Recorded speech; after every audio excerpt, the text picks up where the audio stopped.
Namaste, and welcome to Acharya Shunya's podcast, Shadow to Self, a show created to inspire you to step out of fear and darkness into a place of freedom and empowerment. In each episode, she'll explore humanity's deepest questions about your relationship with yourself and others, illuminated by the ancient and non-dual wisdom of the Vedas, Upanishads, and Bhagavad Gita. Keep listening.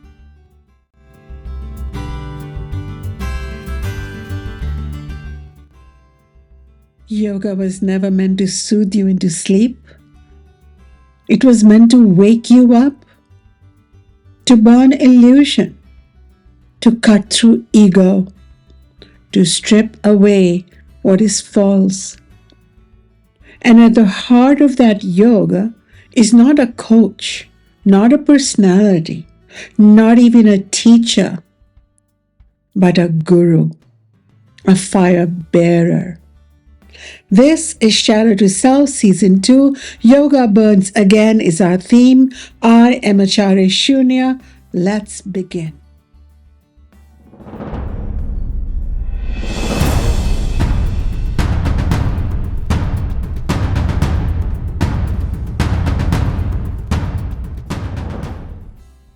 The teacher archetype. Let us begin by honoring the modern day yoga teachers, shall we? Because they are making a difference. Many of them have changed lives, offering guidance and sparked inspiration. They've built studios, written books, and opened doors to the yogic path worldwide. As this popular comparison goes, a teacher takes responsibility for your growth. A teacher sends you on the road to success. A teacher gives you knowledge and boosts your self-image. And in truth, isn't this what most seekers want? Support, structure, safety? But here's the thought. Yoga, true yoga, was never about comfort. It was about confrontation, not with others, but with yourself. And that's where a guru enters. The guru is not simply an advanced teacher. The guru is a force, a cosmic force, a remover of darkness, not with charm necessarily, but with challenge. Not by adding more to your mind, but by taking away everything that is sticking around in your mind and no longer serves your true being, yourself. Let's return to the sacred contrast, shall we? A guru makes you responsible for your growth. A guru takes away things you have and do not require. A guru does not necessarily answer your questions. A guru questions your answers. And these are not just statements emerging from my being. These are my lived truths because I have lived with such a guru. Baba Ayodhya Nath, my own grandfather, who confronted my ego and dismantled my egoic identity and pointed me toward the self. Oh, how I remember my guru. He was not a renunciate living in a cave, imagining what awakening is all about. He was a householder and a yogi wrapped into one, rooted in the heart of the holy city of Ayodhya in northern India. A respected figure who held a position with the government of India. But every evening when he returned home, people gathered. Not for titles or teachings, not to stretch their body or their limbs, but for the light in his eyes, because when they saw his eyes, something in them became free. They looked at him for the ease with which he lived, even amidst the ups and downs of his life, including the loss of his own grown son. These people came from far and wide to sit at the feet of someone who had become the teachings of bhakti, karma, jnana, upasana, atma, brahman, ishvara. Not just words, but lived truth. And I, his granddaughter, a proud youth swollen with self-importance, was given the simplest seva, the humblest seva, to wash the chai cups, to clean the dinner plates after guests had taken prasad. Day after day, year after year, I washed the cups, the plates, the spoons, until I began to glimpse this wasn't just cleaning of dirty utensils. It was the burning of my ego. It was how I began to serve the divine through humility, not status. This was my Guru's way to teach me the path of karma yoga, stripping me down to make space for the sacred. As the Guru Stotram reminds us, Aneka janma samprapta karma bandha vidahine atma jnana pradhanena Tasmai Shri Guruve Namaha. Salutations to that Guru who burns away the bondages of karma's dark, arresting, strangling, suffocating karmas gathered over countless births, by bestowing upon us the fire of self-knowledge. And what does this knowledge do to us? Aneka janma samprapta karma bandha vidahine, karma bandha vidahine. It literally ignites a matchstick and sets to fire this ugly contortion of karma, so that we can become freed of our own deeds at once. Ajnanatimirānadasya jnananjana shalakaya chakshur unamilitam yena tasmai shri guruve namaha. To that Guru I bow, who opened the eyes of one blinded by ego, ignorance, arrogance. With what? With the colorium, with the kajal, with the kohl of knowledge. I was that great self that does not become humbled by washing cups and does not become elevated by teaching satsang that I teach today. I'm always the same. And no matter what I do or what is done to me, that inward being remains steady, poised, and in a state of yoga. This is what I mean when I say the Guru does not decorate us. The Guru dissolves us, and what remains behind is only truth.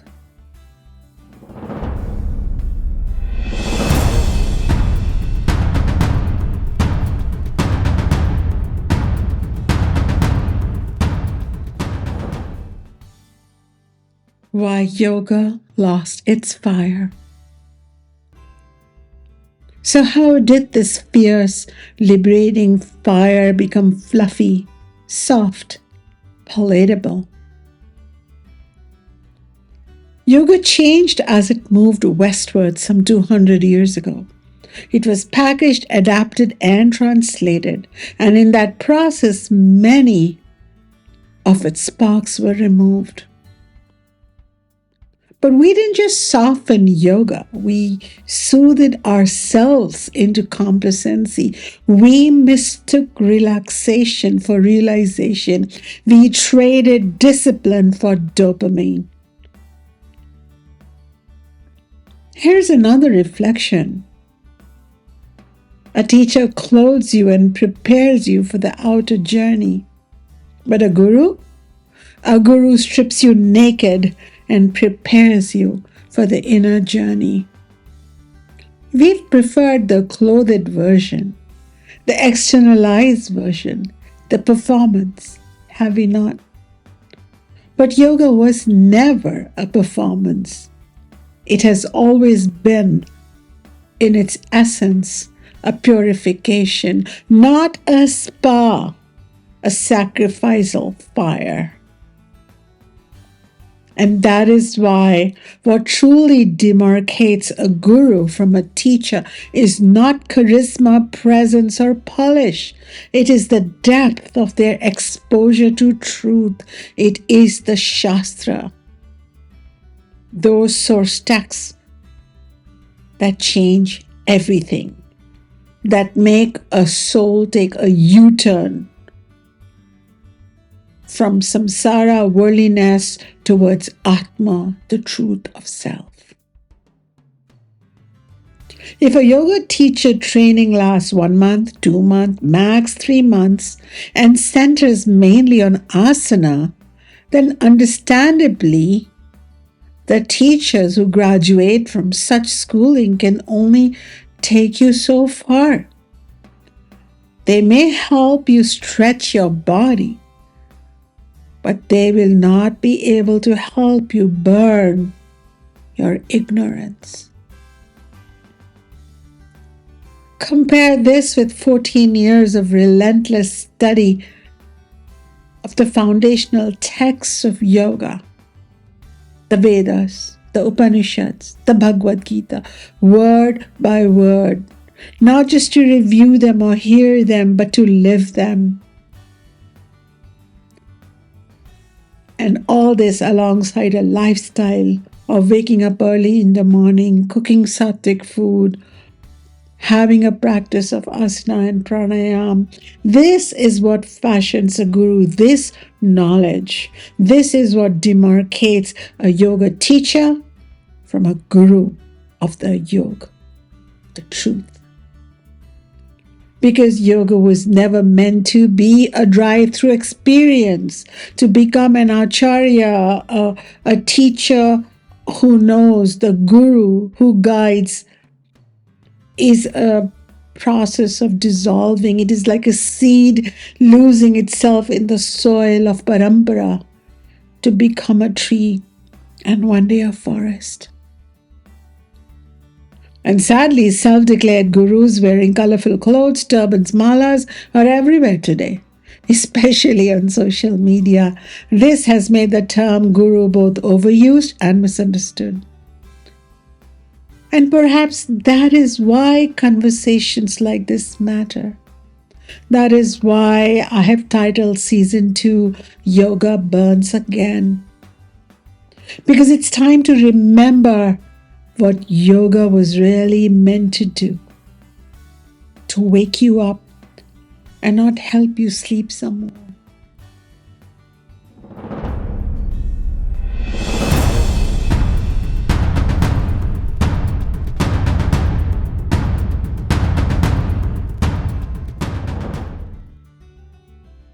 So where do we go from here?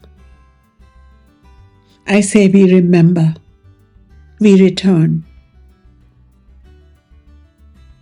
We seek the inner fire once again, not in others, but in ourselves. We dare to ask, am I ready to stop being comforted and start being cracked open? Then the cosmos will provide you with a guru.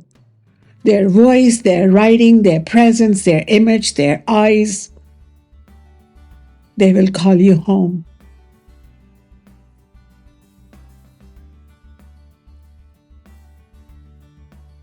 Even the Bhagavad Gita points us towards this fire in chapter 4. Tapas tadvidhi pranipatena pariprashnena sevaya ubdekshayanti te jnanam jnaninas tattvadarshinaha. Approach the knowers of truth, the gurus, with humility, sincere inquiry, and selfless seva. They, those seers of the truth, shall reveal yoga to you. Because when a teacher finishes with you, you celebrate. But when a guru finishes with you, life celebrates you. Remember that. That's the path of the 4 yogas I now teach: Bhakti Yoga, Karma Yoga, Jnana Yoga, and Upasana Yoga, of which Raj Yoga is a subset. Each of these yoga pathways is a flame. Each one is a mirror in which you see your true self. And what fashions the difference between a teacher of yoga and a guru of yoga, once again, is not their robes, not their dreadlocks, not their tilak, not their performance, but Shastra, the scripture, the knowledge that has been known for eternity. That is why I opened the Vedic Study Circle, open to all, no fee, no forms, so that the world may once again understand that yoga is a fire, not fluff, so that they may encounter the gurus of yore through this Shastra, through these source texts. And they encounter the guru not of image and form and performance, but of insight and guidance and truth. Let yoga burn again. Let it burn through illusion, burn through fluff, burn you back to the self. And if I am your guru, if I am the one that is helping you burn, then come join me in this movement. Share this podcast. Leave your comments if you believe that yoga must burn. Write these words: yoga must burn again.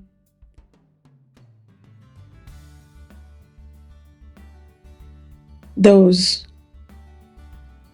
who understand this truth never look back again. Because yoga is not about settling down, but unsettling all that is a shadow.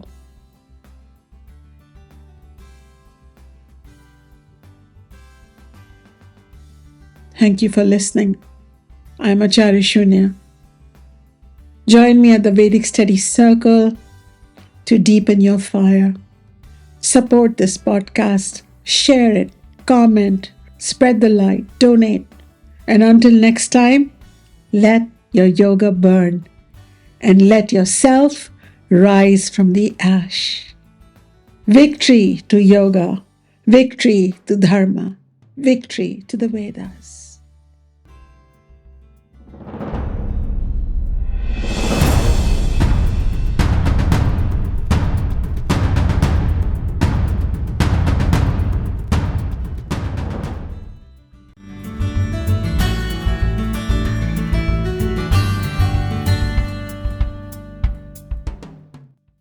If you loved this episode, there's a way to show your love. Just go to acharyashunya.com and make a donation to support the production of this podcast. You can also rate, review, and share this episode with others. Live on YouTube every month. Browse her online wisdom school for her latest course offerings. And thanks for listening.